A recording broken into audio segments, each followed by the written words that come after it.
Ready? Go!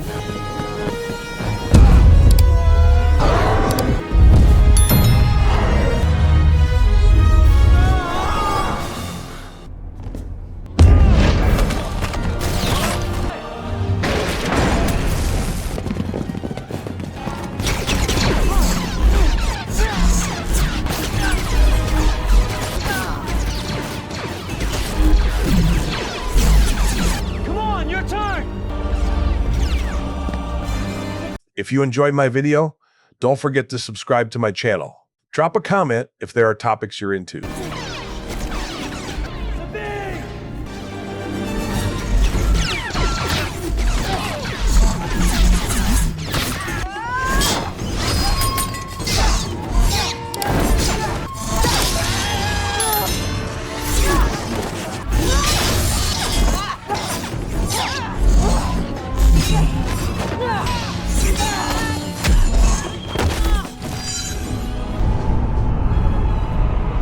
Your friends are dead, and you will die here, alone. Not alone.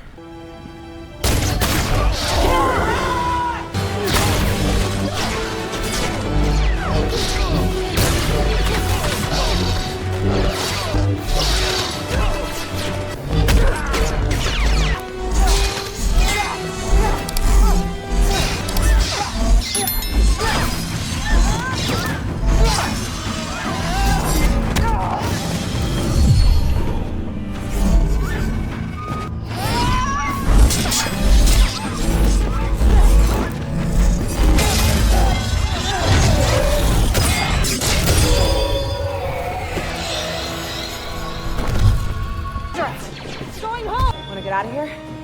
I'm right behind you. 757 reels have been dispatched to your position. 757 here. Copy. Morgan is dead. She has done what was required. Controls, have the main batteries target the fortress for bombardment. Affirmative, Grand Admiral. Open fire.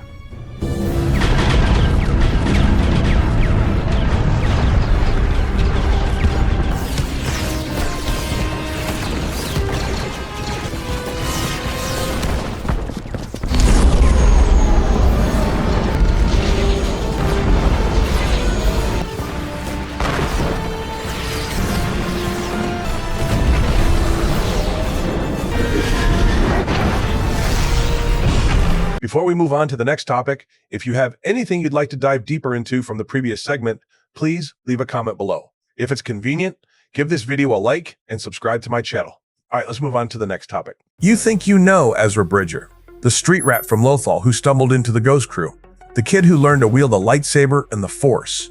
But that's only the surface. Ezra's journey isn't just about becoming a Jedi, it's about surviving in the cracks between chaos and order, between hope and despair. His path is the blueprint for how you navigate a galaxy that doesn't play fair.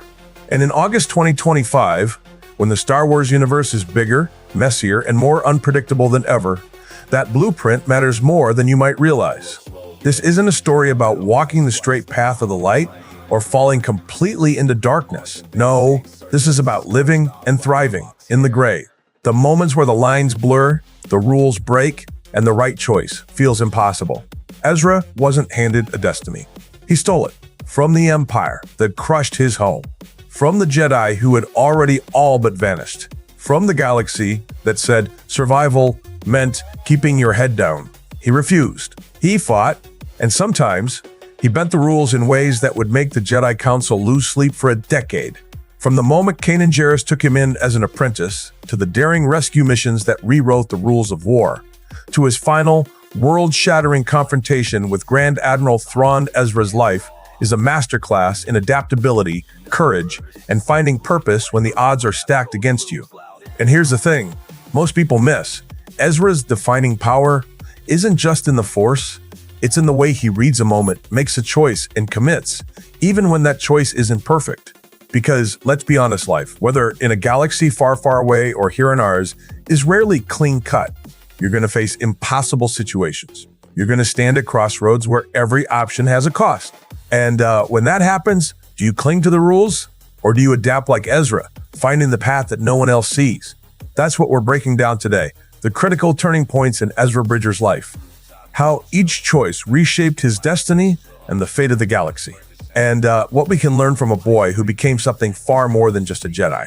By the end of this, you might just see him, and maybe yourself, in a completely different light. The spark of a rebellion. Ezra Bridger's story begins not in a Jedi temple, nor on a battlefield, but in the shadowed streets of Lothal City.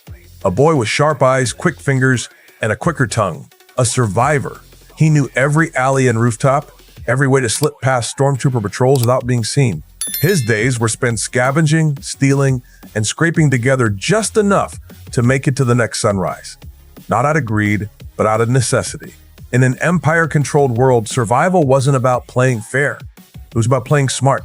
But beneath that streetwise exterior, there was a quiet ache. Ezra had no family, no home, no one to trust.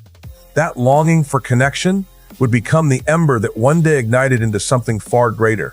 From street urchin to ghost crew. The moment that changed everything came almost by accident. Ezra's curiosity and maybe a little bit of instinct pulled him into a mission that wasn't his. The ghost crew, led by Harrison Dula, was in the middle of a daring heist against Imperial supplies when Ezra intervened, thinking only of grabbing some food for himself. That single choice sent him tumbling into the lives of people who would become his found family. Hera, the heart of the rebellion. Zeb, the gruff but fiercely loyal warrior. Sabine, the quick-thinking Mandalorian artist. And Kanan, the man who would change Ezra's life forever. Ezra didn't know it then, but he had just stepped onto a path that would connect him to the heart of a galaxy-wide fight. First Force flickers. Before Ezra understood the word Jedi, the Force had already been whispering to him. It showed in his uncanny reflexes, his ability to sense danger a second before it happened, the way he could leap farther and move faster than anyone else his age. At first, these were just tricks to him, useful for avoiding stormtroopers or slipping through security gates. But Kanan saw what they really were, signs of something greater. The first time Ezra truly felt the Force, it was raw and overwhelming. He reached out instinctively, pulling an object toward him without touching it. It was clumsy, untrained, and yet undeniably powerful. That moment wasn't just a display of talent. It was the Force itself, answering a boy who didn't yet understand the language it spoke. Kanan's reluctant mentorship. Kanan Jarrus wasn't looking for a Padawan. In truth, he wasn't even sure he still was a Jedi in the way the Order had defined it. The Jedi Code had died with the Republic, and Kanan carried the scars of that loss every day. Training someone new meant reopening wounds he had spent years trying to ignore. But Ezra was different.